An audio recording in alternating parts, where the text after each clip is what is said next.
ভবানীপুরে যাব। ভবানীপুরে স্লোগান পাল্টা স্লোগান, একেবারে সেইখান থেকেই সূত্রপাত ভবানীপুরে গন্ডগোলের। একদিকে জয় শ্রীরাম স্লোগান, তারপরে শুরু হলো জয় বাংলা স্লোগান। দেখুন উত্তেজনার পরিস্থিতি।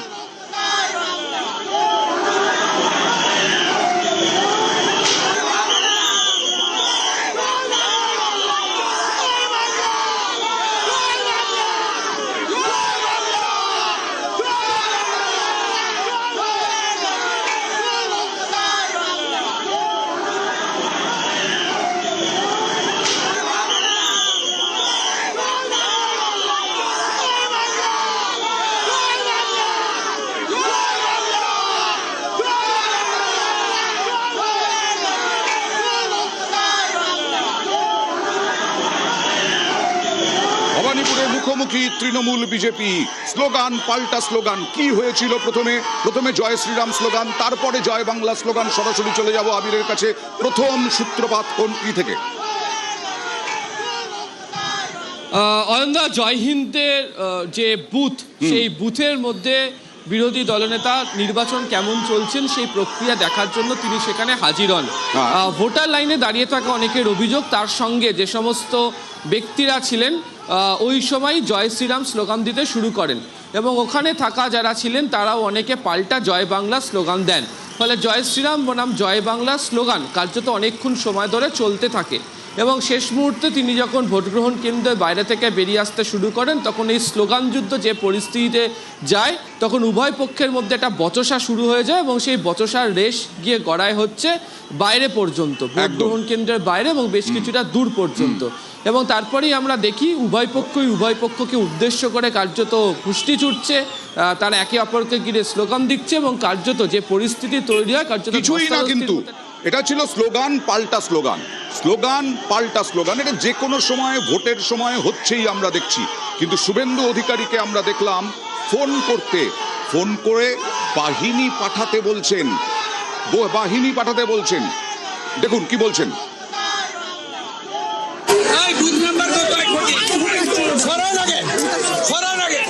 अरे बूथ नंबर 217 में तुरंत सीआरपीएफ भेजी। जय हिंद भवन, मैं यहाँ हूँ, आप भेजिए। अपना आंध्रपुर असेंबली की করছেন আপনি 217 নম্বর বুথ, যতক্ষণ না আপনি আসছেন আমি যাচ্ছি না, আমি এখানে বসে থাকি। হুলিগানস অ্যাটাক মি বুথ নাম্বার 217 জয় হিন্দ ভবন, দে অ্যাটাক মি। আমরা তো এখনো পর্যন্ত কোনো হামলা হতে দেখিনি। স্লোগান পাল্টা স্লোগান, সেই স্লোগান পাল্টা স্লোগানে সিআরপিএফ ডাকতে হলো কেন? কি বললেন শুভেন্দু অধিকারী? আবির, আমরা দেখতে পেলাম যে তিনি ফোনে কাউকে তিনি বলছেন ওখানকার পরিস্থিতির কথা এবং বাহিনী এবং পিটাও এই শব্দটা শুনতে পাওয়া যায়, যে অ্যাম্বিয়েন্স যেটা পাওয়া যাচ্ছে।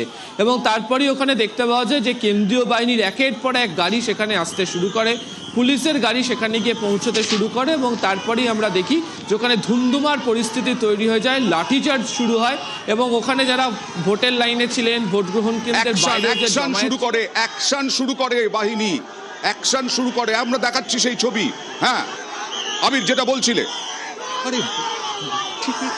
তারপরে চারিদিকে দৌড় শুরু হয়ে যায়, একে অপরকে ধাক্কা দিতে থাকেন, ধস্তাধস্তি শুরু হয়, স্লোগান চলতে থাকে এবং কেন্দ্রীয় বাহিনীর তরফ থেকে, পুলিশের তরফ থেকে তাড়া করা হয়। দেওয়ার পরে এই পরিস্থিতি হয়, মারতে বলেন, মারার নির্দেশ দেন শুভেন্দু অধিকারী, তারপরে এইরকম পরিস্থিতি হয়। দেখুন শুভেন্দু অধিকারী কি নির্দেশ দিয়েছেন আর তারপরে পরিস্থিতি কি হলো দেখুন।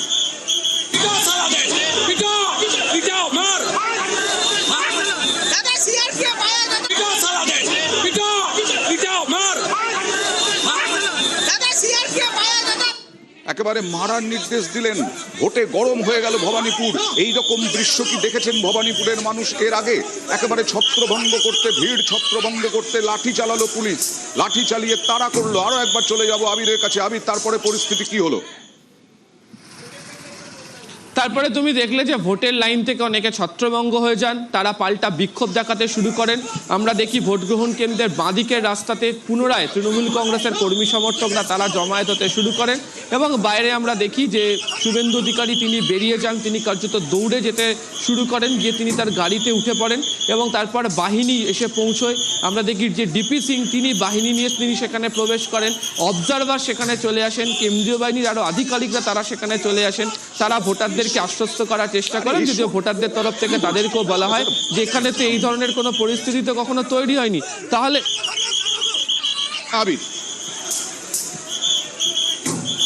এই ধরনের অবস্থা এখানে তাদের ভোটদান দেওয়ার ক্ষেত্রে কেন বাধা তৈরি করা হচ্ছে, কেন লাঠিচার্জ করা হচ্ছে, কেন এত পুলিশ, কেন এত কেন্দ্রীয় বাহিনী ঠিক এখানে এসেই তারা জমায়েত হয়ে রয়েছে।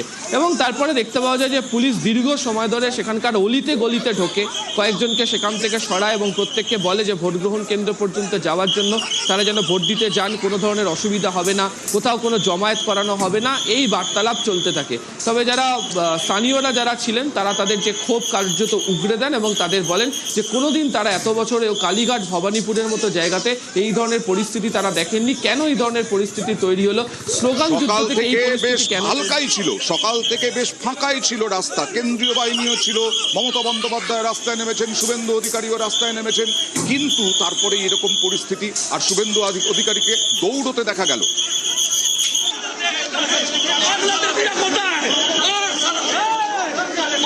দৌড়ানোর সময় কিন্তু মার মার বলছেন, দৌড়ানোর সময়ও মার মার বলছেন।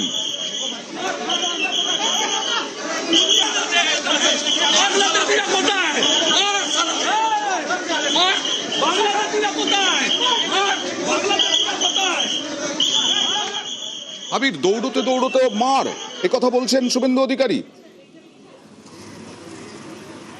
একেবারেই তাই। এবং তৃণমূল কংগ্রেসের অভিযোগ যে এভাবেই হচ্ছে, বলা হচ্ছে বাহিনীকে ডেকে পাঠানো হচ্ছে, তাদের কথাতে বাহিনী এখানে আসছে এবং সকাল থেকে তৃণমূলের তরফ থেকে যে বারবার অভিযোগ করছিল কেন্দ্রীয় বাহিনীর যে অতি সক্রিয়তা নিয়ে, তাদের বক্তব্য যে এই কথোপকথনই তো পরিষ্কার যে কেন বাহিনী অতি সক্রিয়তা দেখাচ্ছে, বেছে বেছে কেন তাদের প্রতি আক্রমণ করা হচ্ছে, লাঠিচার্জ করা হচ্ছে।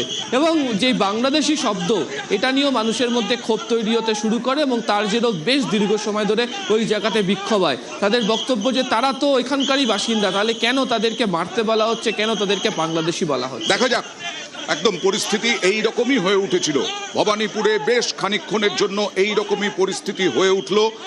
আমরা কেন্দ্রীয় বাহিনীর অতি সক্রিয়তার অভিযোগ তৃণমূল করছে বলছি, যেমন আমরা রিমার জন্য জানাই যে রিমা ছিলেন না বা আপনি ছিলেন না, যে লুঙ্গি পরে দুজন গিয়েছিলেন হাওড়ায় ভোট দিতে, মাফ করবেন, ভোট দিতে গিয়েছিলেন লুঙ্গি পরে।